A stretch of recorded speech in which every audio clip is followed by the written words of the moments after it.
Hello, नमस्ते, नमस्कार, जय हिंद, सुप्रभात। कैसे हैं? उम्मीद करते हैं अच्छे होंगे और मस्त होंगे। और आज की क्लास का सिर्फ आप आनंद लेते जाइएगा। और आपको आज के सेशन है मोस्ट ऑफ इम्पोर्टेंट रहेगा। यहाँ से जो कल की क्लास देखी उससे इस आज वाली क्लास में जो बड़ा क्वेश्चन छिपा होगा, यहाँ से आपको टपकने की संभावना रहेगी। मोस्ट ऑफ इम्पोर्टेंट जो क्वेश्चन होगा आपका, वो यहाँ से आपको देखने को मिलेगा। और छोटे क्वेश्चन भी यहाँ से काफ़ी आपको देखने को मिलेंगे। यही इसी क्लास में आपके कवर हो जाएंगे। तो क्लास को आप एकाग्रता के साथ में देखेंगे, पहला ये वादा करना है। और आपसे गुजारिश है जितनी संख्या में आप जुड़ेंगे, यानी आपकी जो आज का सेशन है लाइव सेशन की तरह ही आपको वाइब दी जाएगी। प्रीमियम बेस पर होगी क्लास, ठीक है। और आपको बता दें, आज ये सेशन इसको अच्छी तरह से आपको अटेंड करना है। अगर आपने कहीं मिस कर दिया, बीच में कहीं बोल दी, चीज़ों को मिस किया, तो आप बहुत बड़ी गलती कर सकते हैं और एग्जाम में आप गलतियां करेंगे। और मेरा प्रयास रहेगा नोट्स पैटर्न पर क्लास दूंगा। और आपको इतना वादा दोबारा कर रहा हूं कि जो क्लास दूंगा अगर पूरी देख ली तो उसके एक क्वेश्चन से क्लास से बाहर नहीं जाने वाला, एक गारंटी है, गारंटी दे रहा हूं। 1 वीक सीरीज को तो आपको मैं बिल्कुल आपको रिकमेंडेशन नहीं करूंगा। और आपको कहूंगा आप पहले अगर बेस बनाना चाहते हैं तो बेस के लिए क्लास को जरूर अटेंड कीजिएगा। समय समय पर आप जरूर लीजिएगा। मुझे 15 से 20 मिनट आधा घंटा आपसे मांगता हूं, इससे ज़्यादा नहीं। और यही अपने सेशन का आपसे गुजारिश है। और आप जितनी संख्या में अधिक जुड़ेंगे उतने मेरे को भी कॉन्फिडेंट आएगा और आपको भी कॉन्फिडेंट मिलेगा कि हाँ, वास्तव में जो कंटेंट है उसमें दम है। ये आपको मानना पड़ेगा जब तक ये अपनी क्लासेस चलेगी। तो चलो चलते हैं। उससे पहले अगर पहली बार विजिट कर रहे हैं अभी तो वीडियो को लाइक कर दीजिएगा और चैनल को सब्सक्राइब नहीं किया वो भी कर दीजिएगा। और आपसे गुजारिश है अपने मित्रों के साथ, साथियों के साथ जरूर शेयर कीजिएगा, ठीक है। चलो, ज़्यादा हो गया 2 मिनट का समय, मैं समझता हूँ थोड़ा आपसे ज़्यादा ही चर्चा कर ली, ठीक है ना। देखो आप देखो, आज का जो सेशन है महाराजा गंगा सिंह यूनिवर्सिटी बीए प्रथम वर्ष द्वितीय सेमेस्टर के विद्यार्थियों के लिए क्या सेशन रहेगा, ठीक है। बीए प्रथम वर्ष आपका द्वितीय सेमेस्टर हिस्ट्री के लिए आज का जो क्लास यानी सेशन आपके लिए रहेगा। देखो, नोट्स पैटर्न पर मेरी क्लास रहेगी। आपको ज्ञात है, पहले क्लास जिसने अटेंड की है उसको विश्वास हो गया होगा। आज जो गुप्त साम्राज्य का पार्ट 2 देखेंगे। इससे पहले क्लास फर्स्ट हो चुकी है, जिसने नहीं देखी है प्लेलिस्ट बन रखी है MJSU हिस्ट्री ऑनलाइन क्लासेस के नाम से। तो हिस्ट्री की फर्स्ट क्लास अटेंड जरूर करें। और आज का जो सेकंड पार्ट होगा, आज का जो पार्ट है कौन सा, आपका दूसरा पार्ट रहने वाला आज के सेशन में, ठीक है। तो आज अपन पढ़ेंगे समुद्रगुप्त को, समुद्रगुप्त के बारे में पढ़ेंगे, ठीक है। इसके बारे में सामान्य जानकारी लेंगे। इसके अलावा इसकी उपलब्धियां मोस्ट ऑफ इम्पोर्टेंट है। यहाँ से बड़ा प्रश्न आपको देखने को मिलेगा समुद्रगुप्त से, तो यहाँ से जरूर आप इस क्लास को पूरा फायदा उठाइएगा। देखो, गुप्त साम्राज्य में सर्वाधिक जो विस्तार है समुद्रगुप्त के समय हुआ, यानी इन्होंने सबसे ज्यादा विस्तार अगर कहें गुप्त वंश में, तो सबसे ज्यादा विस्तार करने वाला समुद्रगुप्त था। इन्होंने उत्तर से लगाकर दक्षिण के क्षेत्रों तक भी सीमित नहीं, पूरे भारत पर इन्होंने शासन करने का कार्य किया, ठीक है। ये ध्यान रखना। उसके बाद प्रयाग प्रशस्ति के अनुसार, प्रयाग प्रशस्ति यानी हरिसेन नामक जो कवि हुए इनके शासन काल में, ठीक है।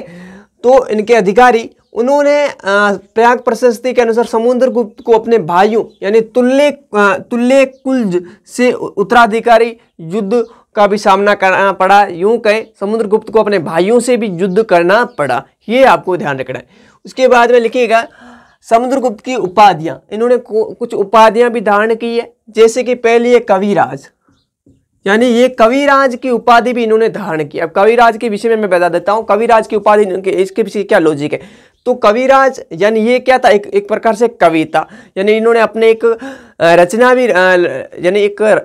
भी लिखी है। कौन सी, आपका कृष्ण, कौन सा, कृष्ण चरित्र, कौन सा, कृष्ण चरित्र, इन्होंने एक रचना भी लिखी समुद्रगुप्त ने। तो जो कविराज के अंतर्गत इन्होंने ये भी दर्शाया है, ये सबसे पहले विष्णु का भक्त था।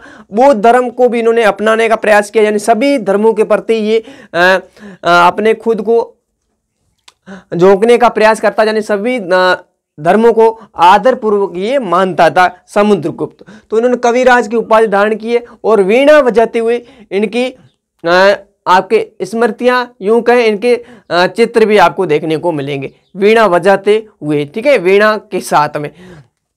तो इसलिए ये इनको कहा गया कविराज की उपाधि ली है। उसके बाद इन्होंने पृथ्वीव्याम तीर्थ की पृथ्वीव्याम प्रतिरथ की उपाधि इन्होंने धारण की समुद्रगुप्त ने, और धर्म प्राचीर बंध की भी इन्होंने उपाधि धारण की है। उसके बाद में इन्होंने विक्रमांक जो उपाधि है वो भी समुद्रगुप्त की उपाधि है, ध्यान रखना है, ठीक है। तो ये इनकी प्रमुख उपाधियां। अब बात करते हैं आगे, देखेंगे समुद्रगुप्त की पत्नी यानी इनकी रानी का नाम था दंत देवी। क्या था वो, किसके अनुसार, एरन अभिलेख है उसके अनुसार, ठीक है। एरन अभिलेख ये भी एक समुद्रगुप्त के शासनकाल में महत्वपूर्ण भूमिका निभाएगा, ठीक है, ये भी ध्यान रखना है। एरन लेख के अनुसार इनकी रानी का नाम था दंत देवी, ठीक है। उसके बाद में अनुसार और समुद्रगुप्त आगे लिखेंगे, और एरन लेख में समुद्रगुप्त की दानवीरता, यानी ये दान भी दिया करता था, दानवीर भी था। कौन, आपके समुद्रगुप्त। और इसकी तुलना है प्रभु और राघव से भी की गई है, राघव, ठीक है, राघव प्रभु इनसे भी की गई है। आगे देखेंगे गरुड़ मुद्राओं के अनुसार, यानी एक यहां से एक फैक्ट निकलता है कि इन्होंने गरुड़ नामक यानी गरुड़ प्रकार की इन्होंने मुद्राएं भी चलाई। किसने चलाई, समुद्रगुप्त ने। और इसके अनुसार क्या कहता था, समुद्रगुप्त को 100 युद्धों का विजेता, यानी 100 युद्धों का विजेता गरुड़ जो मुद्राएं उस पर इन्होंने उनके अनुसार, ठीक है, ये ध्यान रखना है, ठीक है। चलो आगे, अब यहाँ पर आता है फैक्ट, इनकी रचना। ये कविराज था, इन्होंने कविराज की उपाधि धारण की, तो इन्होंने कविताएं भी लिखी होगी, यानी रचना भी की होगी। तो इनकी मोस्ट ऑफ इम्पोर्टेंट वन का कविता है, रचना है कृष्ण चरित्र। कौन सी, आपका कृष्ण चरित्र। कौन सी, आपका कृष्ण चरित्र की रचना किसके, समुद्रगुप्त की है, ये फैक्ट ध्यान रखना है। उसके बाद में समुद्रगुप्त के दरबार में कुछ विद्वान भी रहते थे, जैसे कि बौद्ध विद्वान आपका वसुबंधु और आपके असंग, ये मुख्य रूप से थे इनके दरबार में थे। इसके अलावा हरिशण भी था इनके दरबार में, वो तो मुख्य रूप से इनका जो भी कार्यभार था इस पर हरिशण पर आधारित था, यानी हरिशण ने संभाल रखा था, प्रशासनिक जो भी थी, ठीक है, नौकरशाही की तरह इन्होंने काम किया हरिशण ने। अब देखो समुद्रगुप्त, ये भी फैक्ट ध्यान रखना है, समुद्रगुप्त को भारत का नेपोलियन, वन लाइनर अप्रोच में कॉम्पिटिटिव एग्जाम में भी पूछा जाता है कि भारत का नेपोलियन किस शासक को कहा जाता है, तो वो है आपका समुद्रगुप्त। किसको कहा जाता है, समुद्रगुप्त। कौन कहता है ये कहता है विंसेंट स्मिथ। कौन कहता है, विंसेंट स्मिथ है, इसको क्या कहता है, आपका क्या कहता है, भारत का नेपोलियन के नाम से भी ये जाने जाते हैं, ये फैक्ट ध्यान रखना है। आगे बात करेंगे, यहाँ तक हो गया। अब ये स्लाइड छोड़ देंगे, वो आएंगे सीधे, आप इस स्लाइड पे आ जाना, इस स्लाइड पर आएंगे बिल्कुल। यहाँ से आपको क्या फैक्ट ध्यान रखने हैं, यहाँ पर क्या क्या चीज़ें आपको तो इम्पोर्टेंट है, ये भी अपने आप में इम्पोर्टेंट है, ठीक है, इम्पोर्टेंट क्या है, समुद्रगुप्त की उपलब्धियाँ। समुद्रगुप्त की उपलब्धियों के बारे में जानना बहुत जरूरी है। अगर आपने गुप्त साम्राज्य पूरा पढ़ लिया, अगर समुद्रगुप्त नहीं पढ़ा तो मैं कहता हूँ आपने अधूरी जानकारी ली है, क्योंकि प्रश्न यहाँ से आपको टपकेगा, बड़ा प्रश्न टपकना है तो यहाँ से छपेगा आपका, ध्यान रखिएगा बिल्कुल। देखो आपकी सबसे पहले इनकी विजय यानी इनके जो विजय थे, इन्होंने जो भी जीत प्राप्त की, उनका उल्लेख हरिशेन करता है। हरिशेन ने प्रयाग प्रशस्ति में किया। किसमें किया, प्रयाग प्रशस्ति में। प्रयाग प्रशस्ति किसकी है, हरिशेन की है। कहाँ पर, इलाहाबाद प्रशस्ति के नाम से भी जाना जाता है, ये भी ध्यान रखिएगा फैक्ट। और आपके प्रयाग प्रशस्ति किस भाषा में लिखी गई, ये प्रश्न पूछे, वन लाइन में पूछे, यानी एमसीक्यू बेस पर पूछे, वन लाइनर अप्रोच क्वेश्चन से पूछे, तो आपको ध्यान रखना है जो प्रयाग प्रशस्ति की भाषा क्या थी, आपके भाषा। तो भाषा आपको ध्यान रखना, भाषा इसकी लिखेंगे कौन सी थी, संस्कृत। कौन सी थी, आप लिखेंगे संस्कृत बताएंगे, ठीक है, संस्कृत, ये आपको ध्यान रखना, संस्कृत इसकी भाषा थी। ये आपका फैक्ट यहाँ पर ऐड करना है। उसके बाद में सेकंड पॉइंट बनाओगे, ये पॉइंट बना रहा हूँ, ये पॉइंट ही आपको क्या कहें, अच्छे खासे नंबर लाने तो पॉइंट वाइज लिखना बहुत ज़रूरी है, ये आपको मानना पड़ेगा। और आने वाला जो रिजल्ट है, आप अगर पॉइंट वाइज पॉइंट बनाते तो आपका रिजल्ट कितना बेहतरीन रहेगा। ये वादा मैं नहीं कर रहा हूँ, ये खुद से वादा कीजिएगा। चलो, आर्यावर्त का प्रथम युद्ध यानी उपलब्धियों के अंतर्गत आर्यावर्त के साथ में समुद्रगुप्त का युद्ध हुआ। 13वीं से 14वीं शताब्दी के मध्य इनके मध्य युद्ध होता है। इसमें क्या होता है, समुद्रगुप्त ने आर्यावर्त के साथ में प्रथम युद्ध नागसेन, कौन आपके आर्यावर्त के शासक नागसेन और गणपति नाग के साथ किया, और इसमें से आपके समुद्रगुप्त की विजय प्राप्त होती है और इनको पराजय का सामना करना पड़ता है। किनको, नागसेन और गणपति नाग को, ये ध्यान रखना। उसके बाद में इन्होंने दक्षिणा पंथ यानी दक्षिणा पंथ में इन्होंने उत्तर भारत में भी नहीं, दक्षिण भारत में भी इन्होंने क्या की, युद्ध किए। ध्यान रखेंगे, या दक्षिणा पंथ के अंतर्गत इस युद्ध में इन्होंने 12 राजाओं को पराजित किया। कितने राजाओं को, दक्षिणा पंथ में इन्होंने 12 राजाओं को पराजित किया समुद्रगुप्त ने, ये फैक्ट ध्यान रखना है। और ठीक है, कितने, 12 शासकों को, जैसे कि आप उदाहरण बता सकते हैं, कौशल हो गया, आपका महेंद्र हो गया, ये शासक थे, इनको समुद्रगुप्त ने आपके पराजित किया। ठीक है, उसके बाद नोट लगाना है, नोट लगाकर लिखिएगा, क्या लिखिएगा, समुद्रगुप्त ने साम्राज्य विस्तार के लिए दिग्विजय की नीति अपनाई। यानी समुद्रगुप्त ने अपने साम्राज्य विस्तार के लिए कौन सी नीति अपनाई। वन लाइन में प्रश्न पूछा जाए और बड़ा है तो विस्तृत तो ये देना पड़ेगा। वन लाइनर अप्रोच में क्वेश्चन पूछे तो समुद्रगुप्त ने साम्राज्य विस्तार के लिए, साम्राज्य का विस्तार करने के लिए दिग्विजय की नीति अपनाई। ये फैक्ट ध्यान रखना। ये आपको यहाँ पर शायद शो नहीं, थोड़ा नीचे है, बोर्ड से एक नीचे दिख रहा है मेरे को लग रहा है कि, तो आप एडजस्ट कर लेना, लिख लेना सही तरीके से। ठीक है, चलो, आई थिंक आप यहाँ तक आपने नोट्स पैटर्न पर बना लिया होगा। नोट्स बनाना बहुत जरूरी है। आप भली बात ही समझते हैं, जिसके नोट्स आ जाए आप कॉम्पिटिटिव एग्जाम में दो, चाहे आपने स्कूली शिक्षा ली उसमें भी आपके नोट्स काम आए होंगे, और अगर कॉलेज में आपने नोट्स बनाए तो मैं कहता हूँ आपकी 3 साल की नींव वो आगे आपके लिए काम में आएगी। चलो आगे देखिएगा, फैक्ट लिखेंगे यहाँ की उपलब्धियों के अंतर्गत ये पॉइंट लिख लिया आपने। उसके बाद इस पॉइंट पर आ जाना, क्या है, ग्रहण मोक्षा नुग्रह के नीति भी समुद्रगुप्त ने अपनाई। यानी इनके अंतर्गत इन्होंने मोक्ष यानी किसी को क्षमा करने की इनकी क्षमता थी, यानी किसी को क्षमा याचना की भी क्षमता इनके अंतर्गत थी। यानी किसी शासक या किसी राज्य को इन्होंने जीत लिया है तो उसी राज्य को उन्हीं व्यक्तियों में ये क्या करते, दोबारा ये वापस दे देते थे। ये इनके अंदर क्षमता थी। तो ये आपको ध्यान रखना है, ग्रहण मोक्षानुग्रह की नीति की के अंतर्गत, ये फैक्ट ध्यान रखना। उसके बाद में लिखेंगे, इस नीति के तहत इन राज्यों को जीतकर वापस भी लौटा दिया। ये किसने काम किया, समुद्रगुप्त ने, ध्यान रखें। उसके बाद में आपका उपहार के रूप में इन्होंने उनको वापस दे दिया। ठीक है, ये ध्यान रखना। सॉरी, उसके बाद में कालिदास, मोस्ट ऑफ इंपोर्टेंट आपके इनकी गुप्त साम्राज्य की उपलब्धियों के अंतर्गत आपको इफेक्ट लिखने होंगे। यानी ये लाइन आपको देखने को मिलेगी, कालिदास ने रघुवंश नामक नाटक लिखा। प्रश्न वन लाइनर अप्रोच में पूछे कि रघुवंश नाटक किसका है, सॉरी ऐसा नहीं पूछेगा, कालिदास द्वारा रचित नाटक कौन सा है, तो ध्यान रखें, रघुवंश नामक नाटक। और इस तरह यानी किसी राज्य पर आक्रमण करके उसको अपने क्षेत्र में ले लेना, उसको वापस उसी शासक या राजा को वापस दे देना, ये क्या कहा है कालिदास ने। इस तरह की विजय को इन्होंने क्या कहा, धर्म की विजय माना है, किसने, कालिदास ने। और इसी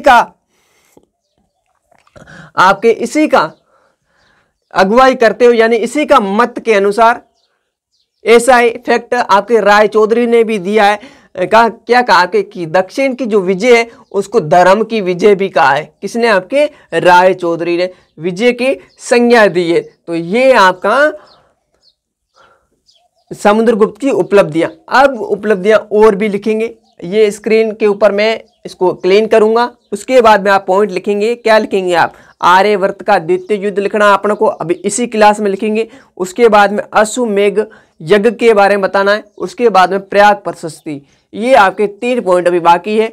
और मैं समझता हूँ समुद्रगुप्त को इसी क्लास में आपको फिनिश करना और मेरे को भी करना है। ठीक है, तो जुड़े रहिएगा, स्क्रीनशॉट ले लीजिएगा एक बार। और मैं नोट्स आपको टेलीग्राम में उपलब्ध कराऊं ना कराऊं, लेकिन आप इसको एक बार नोट्स जरूर बनाइएगा, क्लास को एकाग्रता के साथ देखकर।